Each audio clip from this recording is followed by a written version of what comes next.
Kinikilig ako. Oh my God. Diyos ko po. Anyways. Bago sa inyo ikwento ang lahat, nandito tayo ngayon sa Dubai Marina. Check the view.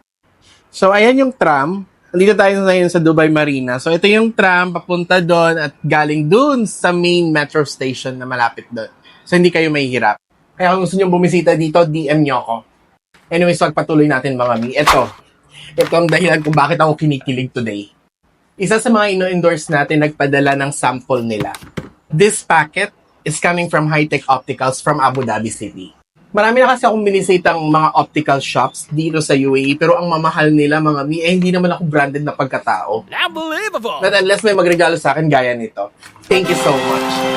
Anyway, wala na paligid-ligid pa. Unbox na natin. So, oh my God! It's a Ray-Ban! I'm not sure kung magkano ang mga Ray-Ban dyan sa Pilipinas. Kung gusto nyo malaman ko kung magkano, please DM nyo ako. Tulungan nyo ako. So, it's a vintage look. Ayan. So, ayan. Oh my God. Mass Rider Black. Ikaw ba yan? OMG. Isa ito sa mga latest nila na brand. Code is B15 Lens. I don't know if that's the code kasi hindi ko naman talaga alam. Diyos ko po. Anyway, kung gusto niyo ng mga trusted optometrist at trusted na shop na mura at nag-message nga pala sila, surprisingly, may 50% discount sila sa mga products nila. Kaya, i-DM nyo na sila, nasa baba yung contact details.